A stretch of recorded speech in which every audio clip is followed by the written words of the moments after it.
What I see is a form of vengeance. What I see is a form of vengeance. That is lesson 22 from the workbook of A Course in Miracles. Today I will be reading from the notes from Ken Wapnick's book, Journey Through the Workbook of A Course in Miracles. This is a 7-volume series. All of the information is below. And if you missed any of the previous readings, I have a playlist of these readings. So I'm going through each of the lessons of the workbook of A Course in Miracles. If you're a student, welcome. And I'm sorry. If you know, you know. This is not easy material. It is not soft or fluffy. It is the real work. A Course in Miracles has been my emotional and spiritual sobriety. It is the end game to end all end games, in my opinion. It does not claim to be the only way to peace and to awareness, but it is a way, and it is a fantastic way. And if it is your way, you'll know it. If it's not, forget about it.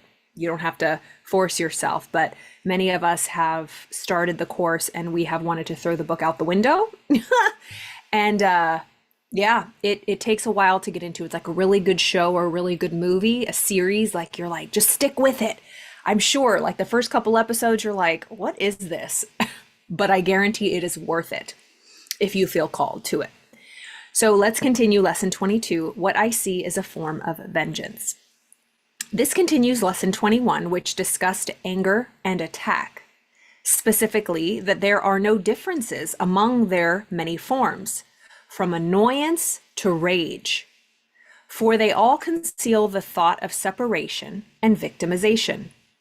This lesson takes those principles one step further. So remember, according to A Course in Miracles, we are one, but our ego has this thought system that we are all separate. That's why I have a separate body. You have a separate body.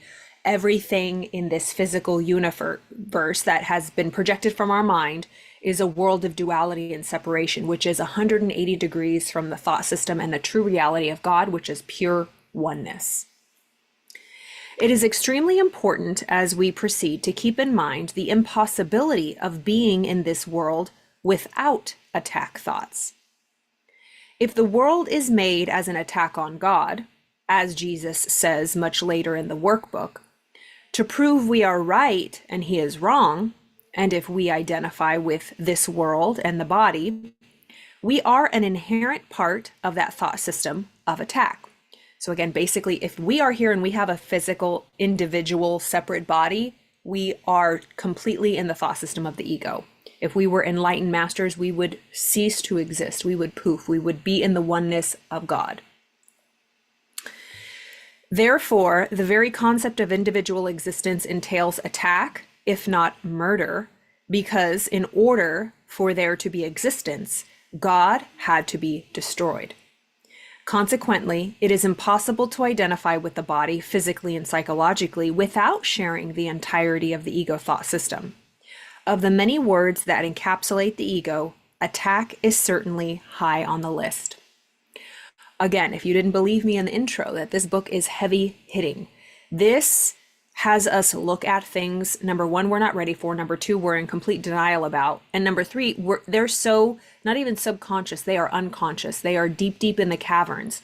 But if we're honest, if we look at ourselves and our thought system and what we're capable of, it's not good. And some people go all the way and we see them act things out. And some people are just always annoyed. And I love how it says it doesn't matter from annoyance to rage. It's all from the same ego thought system. We're all on a spectrum, but the spectrum is pure ego, according to the Course.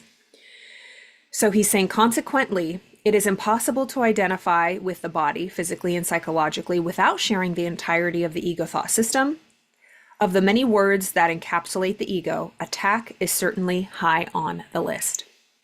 Today's idea accurately describes the way anyone who holds attack thoughts in his mind must see the world. All of us hold attack thoughts in our mind. All of us. All of us. We might not be aware of them, but it only takes someone to cut us off on the freeway or somebody to disrespect us, and boom, there it is. Nobody is perfect, especially if you're here. It's just, and it's not to punish ourselves or make us feel bad. It's just because it's not who we truly are. It's a lie. It's a malware that has been installed, the ego thought system, into our programming. And sometimes we're not ready for it, and that's okay. But it wasn't until it was like the equivalent of getting sober. Like when I was ready to look at myself, like, yeah, I have a problem. And then I got sober. It's the same with the thought system. It's like, I feel guilty. I feel at times like not worthy or not good enough. I'm like, what the is this? Because I know I am. And that is the ego thought system. The ego thought system is made to make us feel small. It's like having the thought system of the ego is like being in a very dysfunctional relationship where the person is so controlling, manipulative, negative, makes you feel awful about yourself. And again, some people, you might be like, well, Carla, relax. It's not that bad. But it might be really light for you. It might be just discouraging thoughts. For other people, it might be kill yourself thoughts, right? Like just you are the scum of the earth, or, you can be a little annoying sometimes. It's the same it's the same thought system. So it doesn't really matter where we end up on the spectrum. Again, it doesn't matter if it's mild annoyance or rage. As long as Okay, let me finish reading. So this is the first part of lesson 22 in the actual book, the text or the workbook. Today's idea accurately describes the way anyone who holds attack thoughts in his mind must see the world. Having projected his anger onto the world, he sees vengeance about to strike him.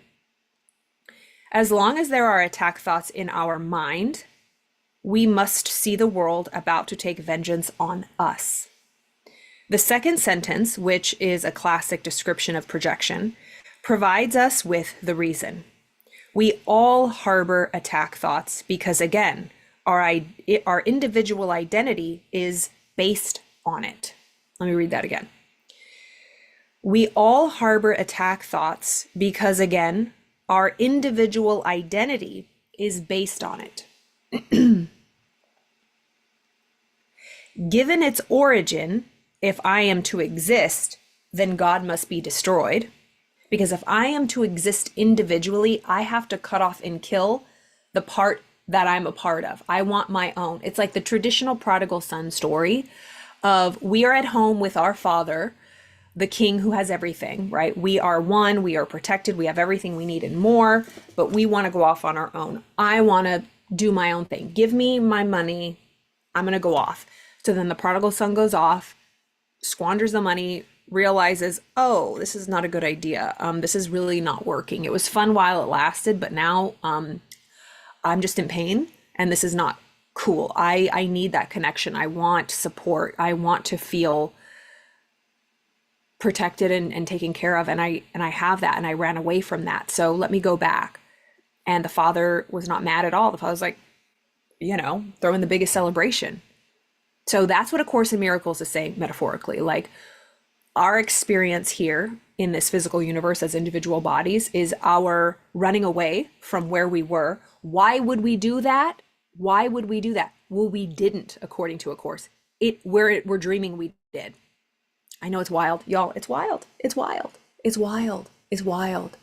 So it says there was crept a tiny mad idea that we could be separate, because we really can't be in eternal truth.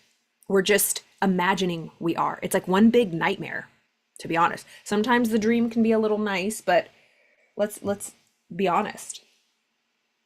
Most of the time it's a nightmare, right? We're just putting lipstick on a pig. It will never work here. We're all going to die. Would God truly create? That's what kills me, right? And I know it's hard. It's like total blasphemy, like that God didn't create this physical earth, right? Or our bodies. Like, oh my God, God created your beautiful. Did he? Then why does it die and decay? Like, no, God did not create this. Okay, we did. We do. We create this so that it can die and suffer and all of this stuff, because what God creates is eternal and can never be destroyed, ever. All right. So as long as there are attack thoughts in our minds, we must see the world about to take vengeance on us. The second sentence, which is the classic description of projection, provides us with the reason. We all harbor attack thoughts because, again, our individual identity is based on it. Given its origin, if I am to exist, then God must be destroyed. It rests on the principle of one or the other, kill or be killed. That is the world we live in, whether we like it or not. And of course, I don't harp on that, but it's just such a fundamental concept, if you're a student of Course in Miracles, to grasp and to understand. And many people don't want to. And I don't blame them. Hell, I didn't want to.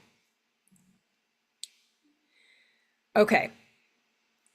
We all believe we are sinful because we believe we attacked God. This is all subconscious, by the way. Or maybe you're conscious of it. Or that we did something wrong. Like there's this subtle feeling that we're bad or we did something wrong. And it might be louder at times than others. But it's there in all of us. This sense of sinfulness, along with the guilt that inevitably follows it, is so overwhelming it cannot be tolerated. The ego therefore tells us to push sin and guilt into our unconscious and then project them out. Furthermore, since the expectation of punishment is inherent in the very idea of guilt, the world arises as the ego's means to prove we deserve to be punished, unfairly treated, and victimized. So we feel like we did something wrong. We sinned. We did something wrong. We feel guilty about it. And then we're afraid we're going to be punished for it. That made so much sense to me because I experienced that in my actual life. Like, I feel like a terrible person. I feel I did something wrong, you know. I acted and behaved in a way that was not who I truly was, or I messed up, or I failed, or I hurt people, or whatever. Not whatever. It happened. I felt extremely guilty. And then I was afraid I was going to be punished. Two ways. You can own up to it, apologize, make amends. But what most people do is it's so overwhelming. And what the Course is saying, what we think we did is so overwhelming that we bury it and deny it and just project it out onto other people. For example, we see it all the time. There are people who are homosexual. They feel like it's wrong. They feel very guilty for liking the same sex. All because of programming, because not everybody feels that way. They feel like they're a bad person, that there's something wrong with them. They feel like they sinned or they're doing something wrong. They feel really guilty about it and they're afraid they're going to be punished. So what do? They deny that. They continue to live a heterosexual life and they project out hate and homophobic tendencies onto other people. And they want to tear down everybody who's gay or who's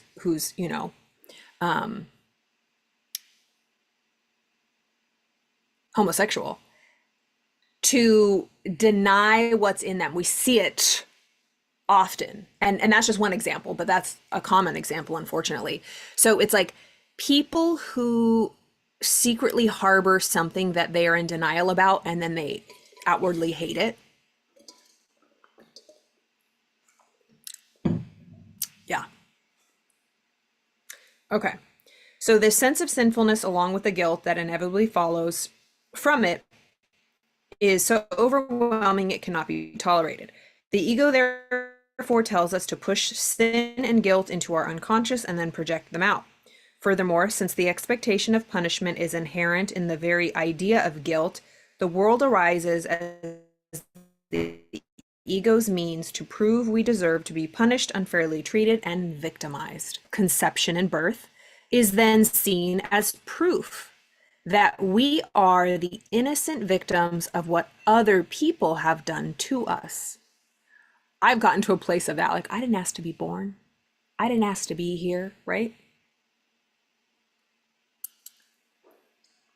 So we, from the beginning of our lives, we're like, well, it's not my fault. I'm here because of you guys. We're already blaming our parents for us existing. We are not here as a result of our own choices, but of biological belief that we had nothing to do with our birth. Everything that happens to us from the time we are conceived is seen in the context of our being innocent victims of powers and forces beyond our control. The ego will always interpret these powers and forces as some form of attack on us, which the ego convinces us we deserve because of our original attack on God. So think about people who have had it bad. As a therapist, I talk to those people all the time. And I've been through my own things, right? We all have. And there comes a time where it's like, why me? I'm being punished. This is just fucked up. I must have done something wrong. Maybe karma in a past life. Maybe it's catching up to me. Like, we start to believe the bad things that are happening to us in this world are our fault and because of us, or our parents' fault, or whoever's. We just feel like a victim, period. This is the central idea of the lesson. In fact, without understanding this unconscious dynamic, one will not be able to understand A Course in Miracles, either the thought system of the ego or its undoing through the Holy Spirit. As long as we believe we are separated, we believe we have attack thoughts. And these attack thoughts must be projected out. We will further believe, therefore, that others are doing, are about to do, or have already done to us what we believe we originally did to God and to his Son. We can certainly assume that Jesus' ongoing assignment to us as his students is understanding these dynamics in the context of the lesson and exercises in the workbook. He then asks us to apply the principles of their undoing, forgiveness, to our personal lives by recognizing how we manifest these ego thoughts in our everyday behavior. Again, it's always about us. Anytime we read a book, especially A Course in Miracles or anything, when our focus is on what they're doing, yeah, I could see it in them, Tom, Dick, and Harry, right? It's like immediately that's the ego. Again, projecting out, seeing it in other people and not in yourself. So this is a self-study course, by the way, and it's very confrontational. And people don't like that. It's like getting sober. Like when an addict is not ready to get sober, they will look at you like, I don't have a problem. If you've ever tried to have an intervention with somebody or tell them like, hey, I think I've been sitting on this for a while, but I have to tell you, like, this person is not good for you, or you need to really cut down on the cookies, or I'm really concerned for your health. When someone's not ready to change, they're not ready to admit that they're in an abusive relationship, they're not ready to admit that they're addicted to food and their health is going out the window. When they're not ready to get sober, they don't think their drinking or their drug use is a problem. They will cut you off and be like, you're the problem. And then they will double down on their addiction or on their relationship. You will never hear from them again, right? Like if you ever had a friend who's in like a toxic relationship and you're like, we saw your boyfriend out last night with somebody, and they're like, no, you didn't. F you guys. And then like they don't want to hear any of it. That person is not ready to see the truth. That is exactly what A Course is saying to us. We are not ready to look within us and realize everything fearful, dark, hairy, and scary is coming from within inside the house. No. We think we are innocent baby angels. Yeah, we might do things here and there, but that person, look at what they're doing. I don't do that. They're the evil people, and I am trying to heal. Like, it is the hardest thing to grasp. It's the hardest thing to admit. And it's just willingness. It's just willingness to say, what part of me has angry, hateful, guilty thoughts about myself or other people? All right. His own attack is thus perceived as self-defense. We forget we had the original attack thought, for we have projected it out now. See everyone and every aspect of the world poised to attack us. We therefore feel justified in attacking in self-defense. This is the face of innocence. I mentioned earlier a concept described in greater detail in many places in the text. In Lesson 170, we shall see this concept of self-defense elaborated on in more depth as well. So it's like, when somebody like throws the first punch and then someone else punches them, they're like, they did. It's like you threw the first punch. So Jesus is saying that we had the thought of separation first, and then it unraveled from there. And then we blame everybody else. This becomes an increasingly vicious circle until he is willing to change how he sees. Otherwise, thoughts of attack and counterattack will preoccupy him and people, his entire world. That peace of mind is possible to him then. What peace of mind is possible to him then? Jesus says this vicious circle of attack and defense is always counterattack, cannot change until we change how we see. The change is always in us. When we are upset with anyone or anything out here, we want to fix the anyone and anything out here. The only thing we can change, and the real change, happens in our minds, how we are thinking about it, and is not to bypass or be like kumbaya and love everyone. Be normal, as Ken, the writer of this book, says. Have boundaries, put people in jail, protect yourself, but know deep down that they are a purely innocent spirit underneath all of that ego, underneath all of that fear, underneath all of that hate. We will still hold people accountable for their actions in this dream, but we will know ultimately we will all wake up from this dream and truly remember who we are. This is just a dream gone bad, a nightmare gone bad. And some people don't experience nightmarish things. Maybe your life's working. Maybe you were raised in a house that has been well off and you're like, I don't even know what you're talking about. Fair enough. We all have different incarnations and experiences in this life. But yeah. So that's why when our life seems to be good, it's even harder to understand some of these concepts and do deeper healing. But we all struggle. It doesn't matter if you're in a penthouse or if you're in a basement. We all have forgiveness lessons. We all have things that bother us. We all have lessons to learn and wounds to heal. Like nobody's immune to this human experience. Nobody. But it's how do we deal with it? How do we think about it? Are we at true peace? Are we at true peace? Okay, so he's saying this circle will continue until we are willing to change how we see. Otherwise, thoughts of attack and counterattack will preoccupy us and people our entire life, the entire world.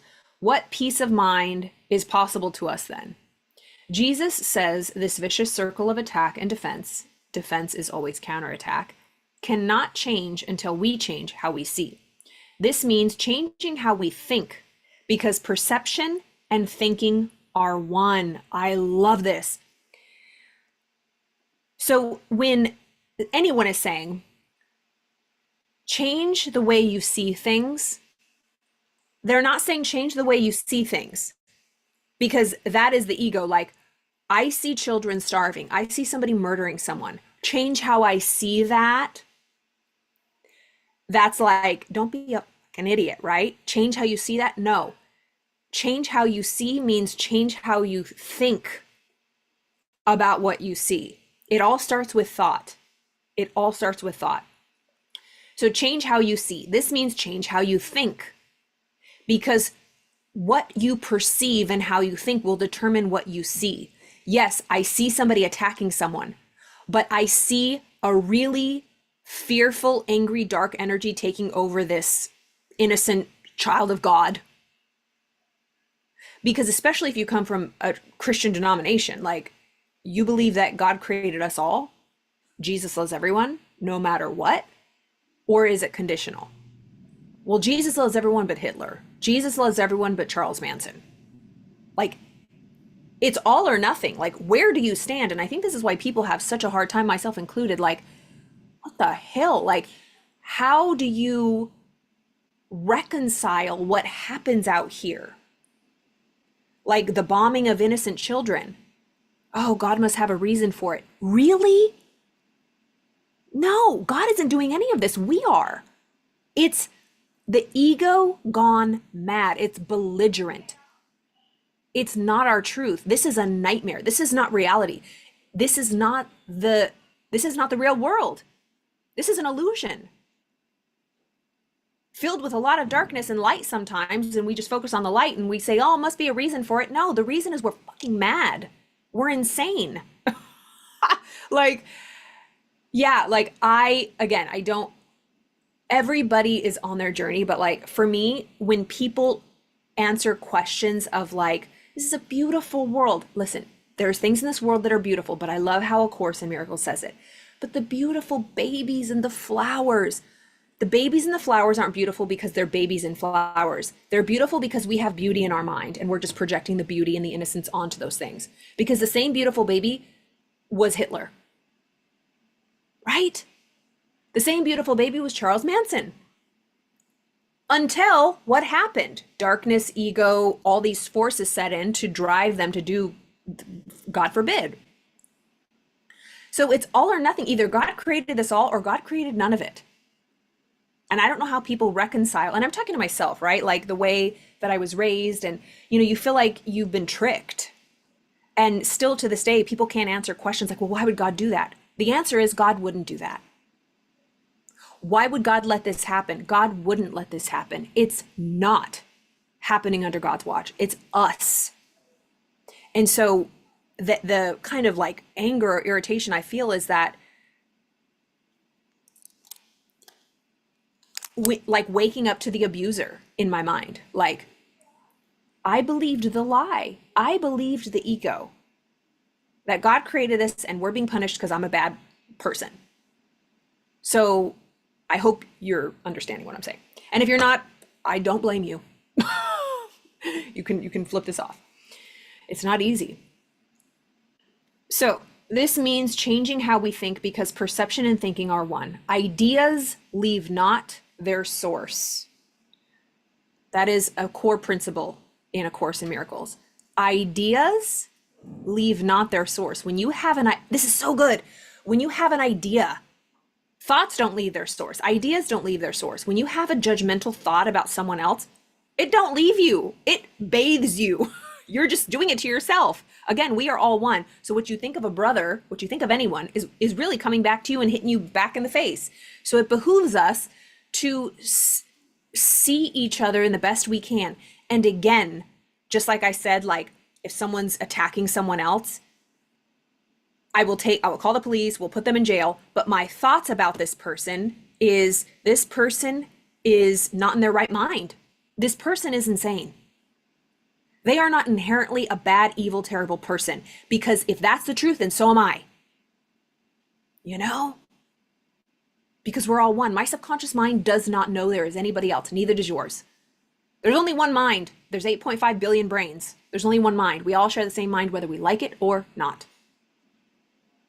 What I think of you, I think of me. What you think of me, you think of you. My subconscious does not know anybody else. There is nobody else. That's why our mental diet has to be clean. Not for the other person, for our own self. This is a selfish journey. The ego will like that. But I'm nice and forgiving, not because I am a holy person. It's just because I understand, well, like in the ego sense, but like, because I know that I will die. It will kill me. My thoughts will kill me. How many people are walking around like zombies, dead inside, angry? And our psychology becomes our biology. Like studies have shown people who have severe anger or grief, like grief attacks the lungs, anger, people can have high blood pressure. It's like fire in your blood, in your veins. Like you create such a hostile environment for your actual physical body through your thoughts, through your psychology. So why would we hold on to that? And it's a journey. Again, I'm a therapist. I get it. It's not easy to just forgive everyone, but it's worth it to be on that journey. Be willing. It doesn't even ask you to forgive. Actually, we don't even forgive. We just tell Jesus, hey, look, I can't get over this. I'm willing to see this person differently. I'm willing to see what happened to me differently. I don't want to, and I don't think I ever can, but I'm willing. Okay, back to the script. Ideas leave not their source. There's a little footnote. This central principle is stated in A Course different ways. Okay. Anyways, that was just a side note for further study. Okay. Ideas leave not their source.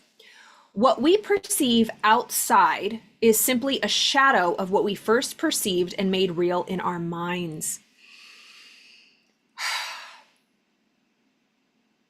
What we perceive outside, what we perceive with our physical eyeballs, but really our eyeballs are just seeing what our mind is telling us. Because let's think about it. People perceive this world as beautiful and God created it. And oh my God, how blasphemous of you to say he didn't. You're going straight to hell. In the beginning of the book, God created the earth. How dare you? Listen, some people perceive this as a beautiful world that God created and he's just doing his thing. But some people perceive this world as a hostile shit show that is full of pain. Same world, but it's the way we think about it. And again, whatever helps you truly feel at peace, it doesn't matter what it looks like to anybody. So I'm speaking from my own experience. I am still on this journey. I will forever be, right? I haven't figured it all out yet. But this is helping me to make more peace within me and reconcile and understand, like, oh, wow, what a radical concept the way I was programmed and believed. And wow, it's earth-shattering. It's like very uncomfortable, but so freeing. And to have your beliefs challenged, the way you were raised, the way you believe in how this universe came to be. And if you don't want to, I don't blame you. Again, you don't have to. It doesn't matter. But when you're ready, you're ready. And it doesn't make anybody better than anybody else. We will all get here, by the way. Everybody will come to the realization of what life is all about. You know? All right. What we perceive outside is simply a shadow of what we first perceived and made real in our minds. Whenever we feel at the mercy of forces beyond our control, forces within our own bodies, the bodies of others, the laws of the world or of nature, we affirm the truth of the ego's thought system, which means that the reality of God and the love of God is untrue. Let's read that again. Whenever I feel at the mercy of forces beyond my control, forces within my own body, remember this, the outside world, people, circumstances, like my physical body is the outside world. I am not my body. How many times have you felt victim to your body? Your stomach hurts, there's something growing on your arm, you have maybe been diagnosed with a terminal illness, you feel like your body's attacking you, like you are a victim to your own body, the outside world. Your body's the outside world. You are not your body. You have a body. So anytime you feel at the mercy or like you're a victim to forces beyond your control, forces within your own body, the bodies of others, the laws of the world, of nature, when we believe that, when we feel like we truly are victims of all of those things, we are affirming the truth of the ego's thought system. Because the ego says, yeah, you are. You're screwed. You need to do X, Y, and Z to prove your worth, and how many hoops do we have to jump through to be worthy of peace, which never comes, by the way. Ultimate peace never, ever comes in this physical universe. We affirm the truth of the ego's thought system when we believe we're victims to any of that, which means that the reality of God and the love of God are untrue. Because if we truly believe in the reality of God, that all is pure, all is one, all is fantastic, pure love, unconditional love, like, and that's not our experience, we're affirming the opposite thought system. Again, once we begin with the premise that we exist as separate individual selves, it is impossible not to be trapped in this vicious circle of attack and counterattack. There is no way out unless we change the premise of our thinking, a process which is explained in more depth in lesson 23. So again, I want you to think about, or just be open to, again, you don't have to believe anything I say or anything this book says, but if you're open to it, I want you to think about, let me find something to draw on. This helped me realize what the hell.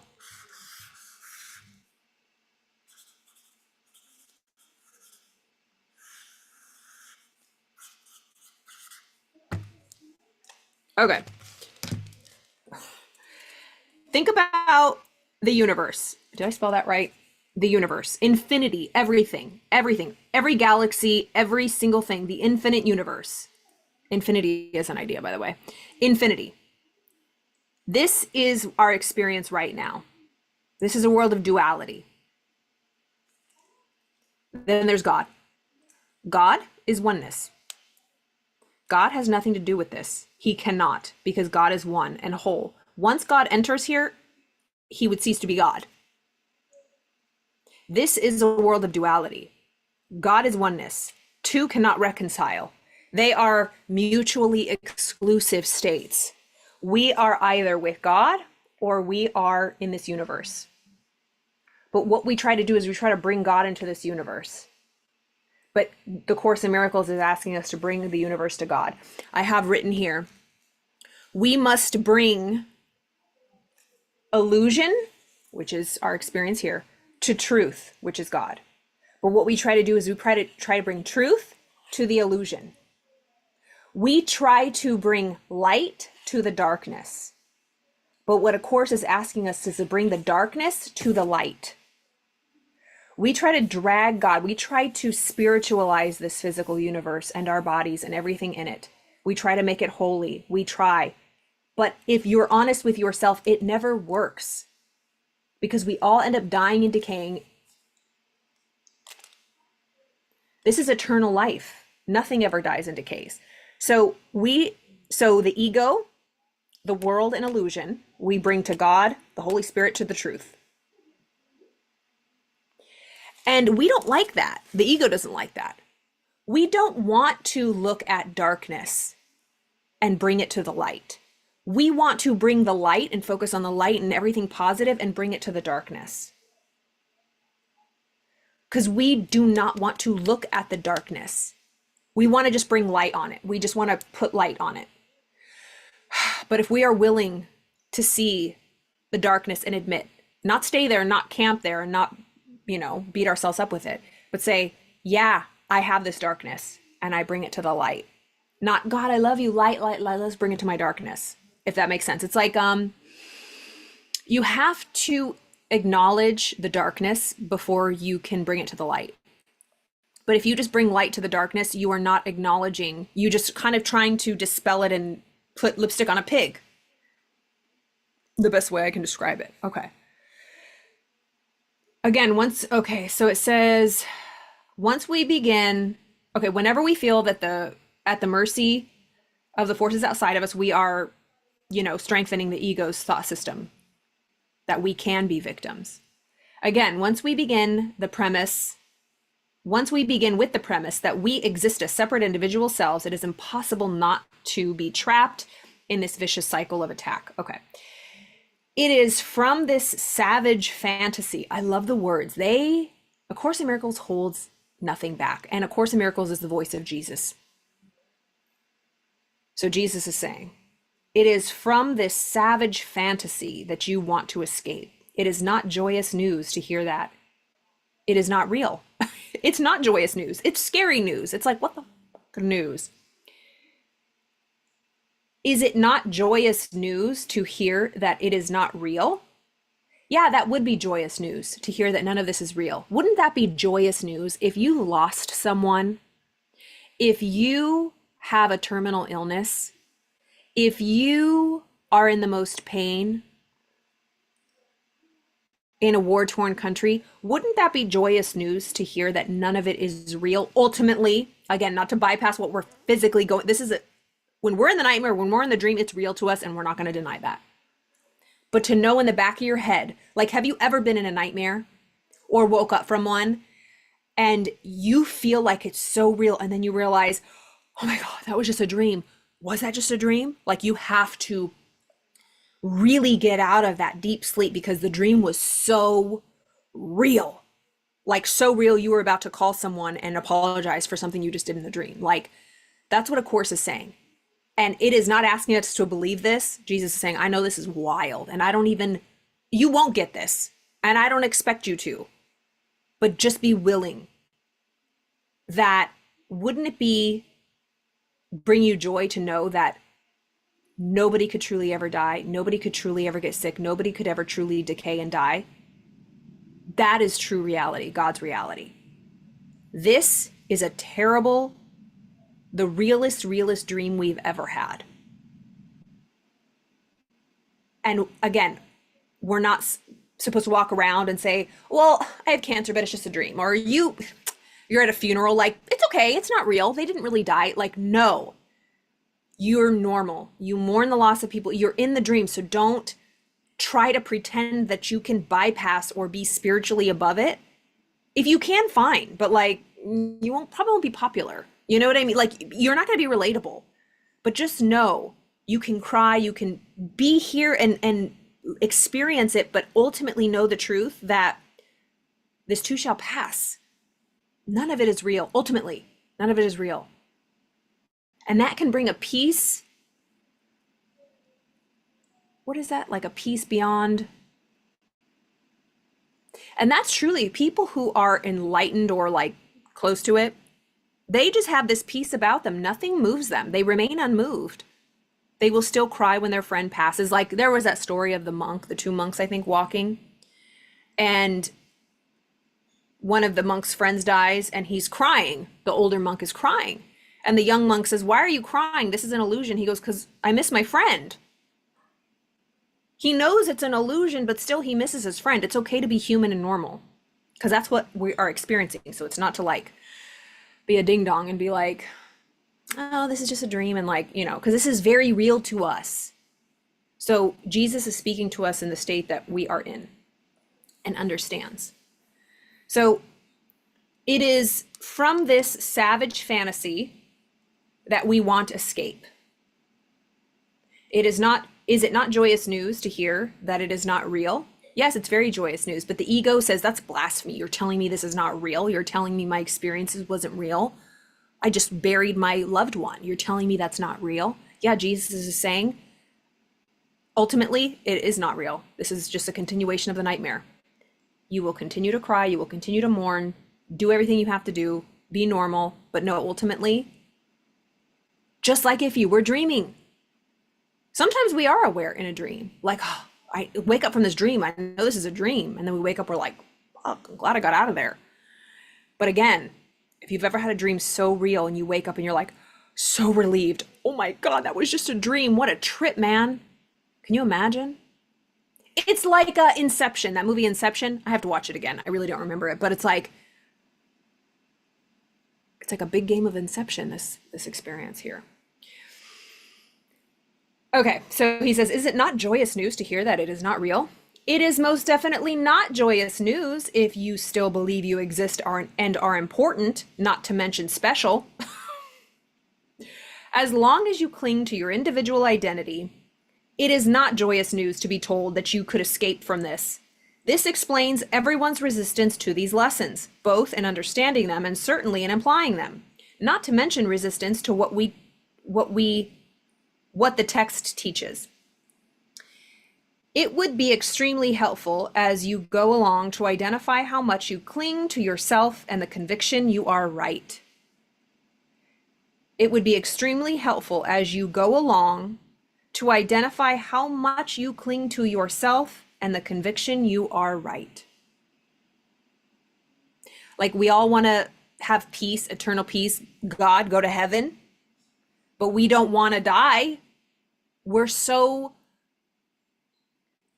cling to our identity and we see it all the time. People who, like, I just saw, my hair, like people who go through chemo and they lose their hair and they're, bald. It's like, it's hard to lose who you think you are, or they lose their job, or people that retire. It's like, who am I now? Or kids, empty nesters, or when your body changes, women, when we age, it's tragic to our ego and it's hard. And we find our way through it. But what is the way through it? Is it denial or is it knowing the truth? But none of this is real.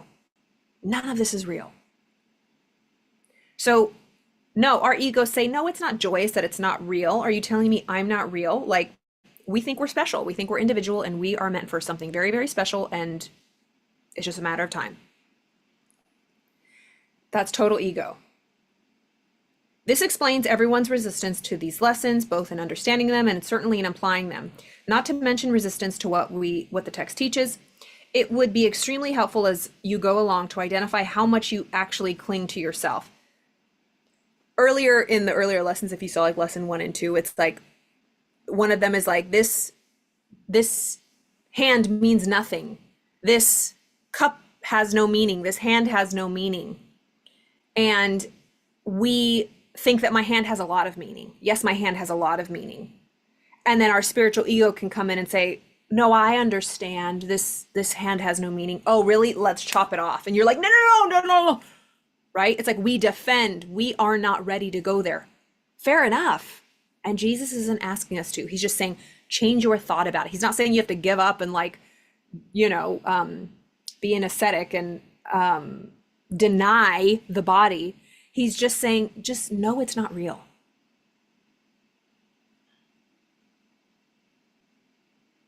All right. Is it not a happy discovery to find that you can escape? You made what you would destroy. Everything that you hate and would attack and kill. All that you fear does not exist. What we would destroy is other people, as well as any other objects of our anger. We made the world that we seek to destroy and that we believe seeks to destroy us.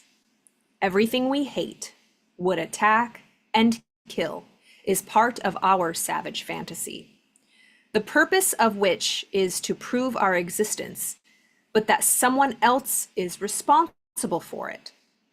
Once again, we perceive ourselves to be the innocent victims of what has been done to us. As you do this lesson, try to identify the fear and anxiety that arises as you begin to think about what Jesus is saying. The next paragraph provides a good opportunity for practicing this. Look at the world about you at least 5 times today, for at least a minute each time. As your eyes move slowly from one object to another, from one body to another, say to yourself, I see only the perishable. I see nothing that will last. What I see is not real. What I see is a form of vengeance. And if you just think about that, that's the truth. Everything in this room right now is perishable. It will not last a couple hundred years. I won't be here. None of this will be. It's perishable. I only see the perishable. Look at your loved ones. I only see the perishable. That's hard. Trees, plants. I only see the perishable. I see nothing that will last. What I see is not real, because to God, what is truly real can never be destroyed. It's like the beginning of A Course in Miracles. Nothing real can be threatened. Nothing unreal exists. Herein lies the peace of God. Nothing real can ever be threatened or destroyed or perished. And nothing unreal truly exists. None of this is real. This is an illusion. Therein lies the peace of God. That's peace, knowing that anything that can perish, anything that won't last, anything is not ultimately real. Do this exercise in front of a mirror and see how much you believe what you say. Can you imagine looking at yourself in the mirror and saying, I only see the perishable. I see nothing that will last. What I see is not real. What I see is a form of vengeance. What does that last mean? So it's like if I'm looking at my hand and I'm looking at my hand and I say to myself in my mind, I see only the perishable. That's the truth. I'm not going to last forever. This will perish. I see nothing that will last. That's true. I don't want to hear these things, by the way. I don't want to believe them. What I see is not real. I don't understand. It seems pretty real to me. Of course it does. In the dream, it seems real to me. But I can maybe get on board. What I see is not real. Maybe there's another place that this is not real. Maybe with God, this is not real. What I see as a form of vengeance. Well, how the hell is my hand a form of vengeance? It's a symbol. Every object in this physical universe, my body included, is a symbol that I believe I can be separate from God. And that is an attack on God. I am saying, you are wrong. I am not one. I am separate.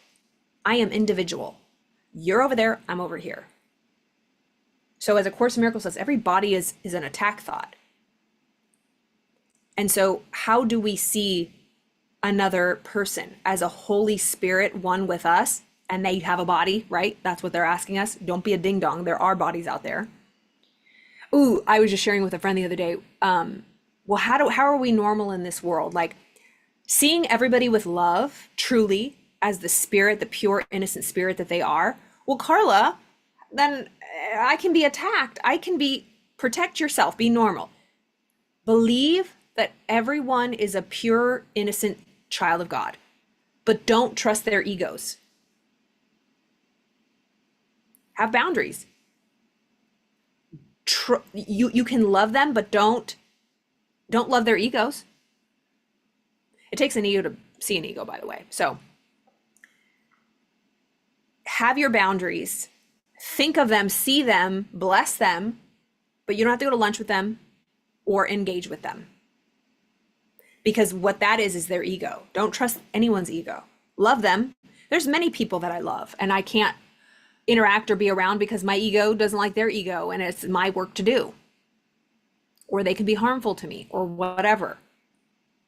So do this exercise in front of the mirror and see how much you believe what you say. As you gaze at a reflection of your separated self, say, I see only the perishable. I see nothing that will last. If you do this properly and thoughtfully, there is bound to be anxiety. If not, search your mind for the defenses against it. As long as you think you exist and are special, unique, and important, whether positively or negatively, you will find these lessons difficult and anxiety-inducing, and will need to identify the resistance in yourself. Thus, you will be better able to honestly address the final 3 sentences. At the end of each practice period, ask yourself, is this the world I really want to see? I don't know who the hell could answer yes to that. Is this the world I really want to see? No, is my answer. The answer is surely obvious. While the answer may be quite obvious to the right mind, to our ego, this perishable self is nonetheless our self. And so the unfortunate yet honest answer is yes, I do want to see this. Yeah, my ego does want to see this. I don't want to die. I don't want to be away from my family and in my mind, like the ego. If you die, Carla, your family's going to suffer. If your family dies, you're going to suffer. Like that is a lose-lose game.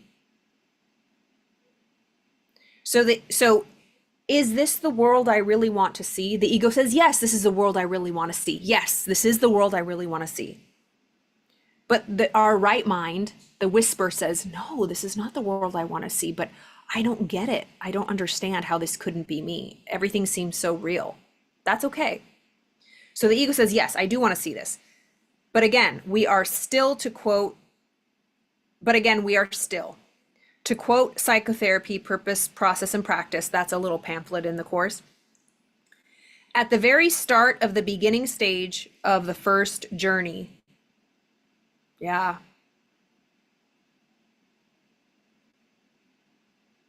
We're at the beginning of this journey. There is much for us to learn. Yes, there is. A student with an empty rice bowl. Well, how was that, y'all? If you are on lesson 22, congratulations. What do you think about that? Is this difficult for you? Do you think I'm nuts?